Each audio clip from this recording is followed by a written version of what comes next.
दोस्तों, स्वागत है आपका ड्रूपल मॉड्यूल डेवलपमेंट के एक और वीडियो में।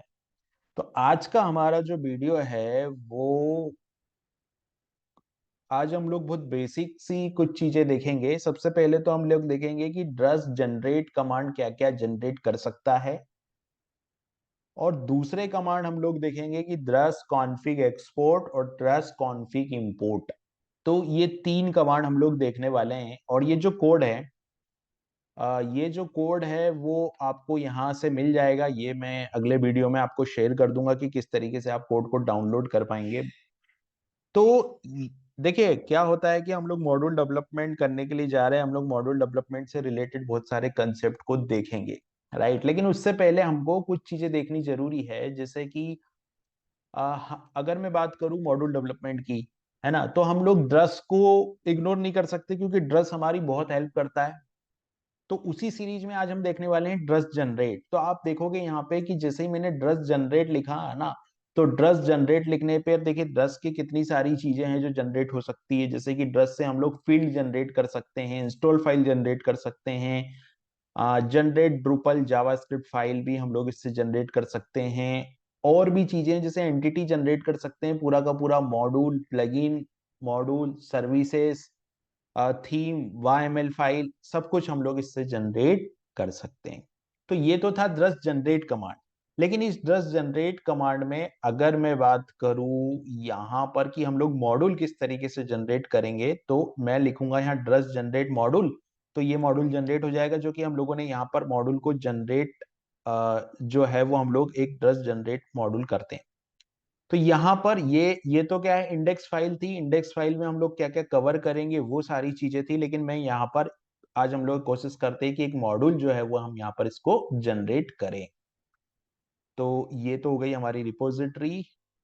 और भी रिपोजिटरीज है, एक सेकेंड, यहाँ पर मैं रिपोजिटरीज में जाता हूँ। ये रिपोजिटरीज है, और यहाँ पर हम लोगों को जैसे कि मॉड्यूल की बात मैं करूँ, है ना, तो मॉड्यूल ये वेब के अंदर, मॉड्यूल के अंदर, कस्टम मॉड्यूल के अंदर यहाँ पर ये DMD नाम का जो मॉड्यूल है वो मैंने जनरेट किया है।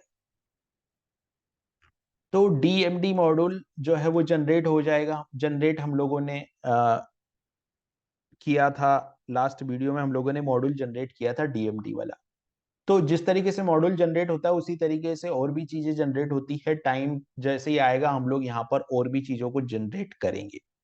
फिलहाल मैं यहाँ पर ये बताना चाह रहा था कि ड्रस के दो इंपॉर्टेंट कमांड। तो पहला कमांड यहाँ पर है ड्रस कॉन्फिग एक्सपोर्ट। अब ड्रस कॉन्फिग एक्सपोर्ट का क्या मतलब है? ये कमांड होता है ड्रस CEX। इसका क्या मतलब होता है कॉन्फिग एक्सपोर्ट का और कॉन्फिग इंपोर्ट का? तो देखिए, जब हम डेवलपमेंट करते हैं तो वो दो तरह से डेवलपमेंट होता है। डेवलपमेंट कैसे होता है? दो तरीके से डेवलपमेंट होता है।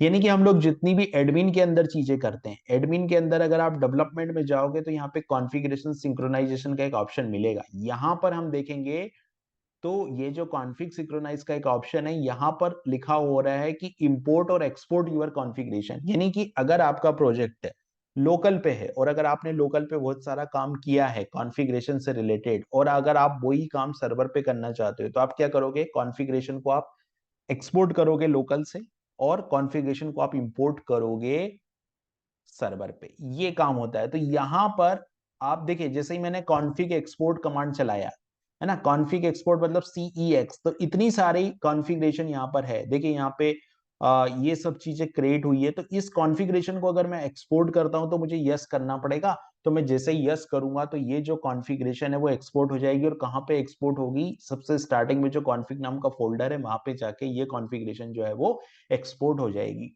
या जो कॉन्फ़िगरेशन मैंने अपडेट की है वो वहां पे जाके अपडेट हो जाएगी। यानी कि एक YML फाइल मेरे को मिल गई है। अब इसी पूरी की पूरी कॉन्फ़िगरेशन को मैं क्या करूंगा? सर्वर पे ले जाके इंपोर्ट कर दूंगा, तो मेरे सारे चेंजेस सर्वर पे चले जाएंगे। मतलब यानी कि मैंने लोकल से क्या किया, लोकल से कॉन्फ़िगरेशन को मैंने एक्सपोर्ट किया और सर्वर पे जाके मैंने कॉन्फ़िगरेशन को इंपोर्ट किया। तो ये मेरा एक ये कमांड कौन सा था? मेरा ड्रस CEX। अब अगर मैं मान लो यहाँ पे जाके ड्रस CIM करता हूं, तो इसका मतलब है ड्रस कॉन्फ़िगरेशन को इंपोर्ट करना। तो ये वाला जो कमांड मुझे चलाना है ड्रस CIM, वो कहाँ चलाना है? वो मेरे को चलाना है सर्वर के ऊपर। तो हम लोगों ने तीन कमांड देखे। ड्रस जनरेट, जो कि बहुत सारी चीज जनरेट करने के काम आता है, जो कि हमारी प्रोडक्टिविटी बढ़ा देता है, हम लोगों को फटाक से मॉड्यूल जनरेट हो जाएगा, प्लगइन जनरेट हो जाएगा, फटाफट हम लोगों के लिए ये काम कर देगा। दूसरा काम हम लोगों ने देखा कि ड्रस CAX कैसे काम करता है और ड्रस CIM किस तरीके से काम करता है। तो ये 3 कमांड हमारे थे।